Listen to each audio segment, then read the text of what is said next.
Welcome to some new r/malicious compliance stories, where people comply to the letter, but not the spirit of a request. I hope you had a great day. The first story is called Do Not Leave.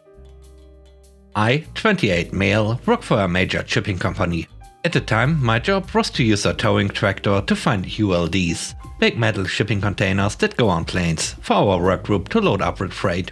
The big problem, however, was that our company simply did not have enough ULDs to go around, and it was a constant battle against other work groups to get them first. When we finally did get some ULDs, we'd have to stage them in a parking lot until they were needed. One particularly bad Monday, there were absolutely zero ULDs to be had and a huge line of other workers waiting for empties to show up.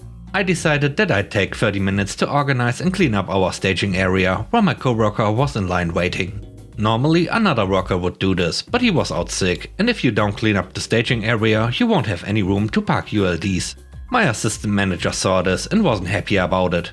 In his typical passive-aggressive self, he asked, "What are you doing and why is it not getting cans?" I tried to explain the situation, but he wasn't having it. Normally, when he starts to act like a prick, I'd get my manager involved, but he was also out sick. After talking to what as well might have been a brick wall, he stops me mid-sentence and slowly and loudly says, "Do not leave the ULD lot until you have ULDs. You got it, boss." I drove my tractor to the ULD lot, parked in line and sat there for 3 hours until it was break time. On break, I asked my buddy to borrow a book, and I continued to sit out in a huge not moving line for 6 more hours until it was time to leave. During that 10-hour shift, I maybe did 30 minutes of work. Tuesday comes around, I'm ready for another hard day's work. I decided this week would be a great time to read Harry Potter. For the next month of work, I literally just sat in a heated tractor, reading, snacking and kicked back, maybe doing 15 minutes of work every 2 hours. I kept this up until I took another position within the company. The next story is called We Also Accept a Photocopy.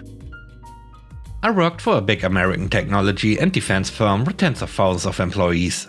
A senior executive who had worked there successfully for years was caught with a falsification on his resume. He was fired immediately, and a new policy was instituted requiring all employees to sign a form giving the company permission to query the college or university with the highest claimed degree for verification. I have a doctorate from an old prestigious European university, an institution that I was quite sure would have no interest in such a query. But whatever, I signed a permission form and attached a note, warning the company that the university would probably ignore the request, which it did. After a month or two with no response, HR called me in and said that the university had not responded, as I warned, but that corporate would accept a photocopy of my degree. Fine, I'm good with that. Remember the old prestigious European university part? My degree is a piece of actual parchment about the size of a throw rock, with a wax seal about a centimeter thick and written entirely in Latin. So I bring it into the office and photocopy it a bit at a time by sliding it around on the photocopier window. Takes like 12 pages to get it all. I staple them into a pile and give it to HR, who reluctantly pass it on to corporate. Another month passes. HR calls me in again.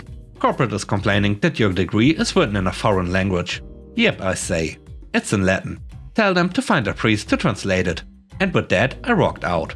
I never heard from them again about it.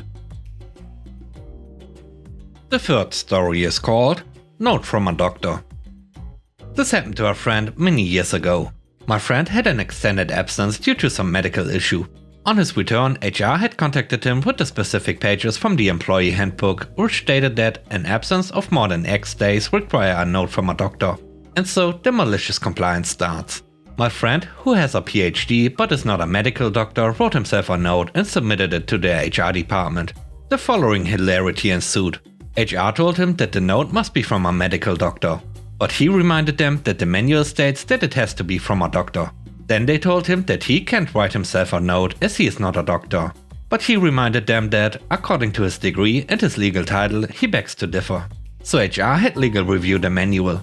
The attorneys told them that based on the section in the employee manual as written, they must accept the note because he is a doctor.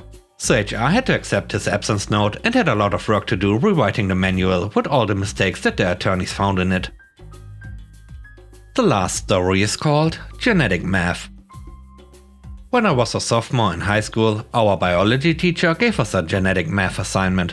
We were to use our parents' blood types to determine our possible blood types and then confirm our work by typing our blood in class. This was before current biohazard practices.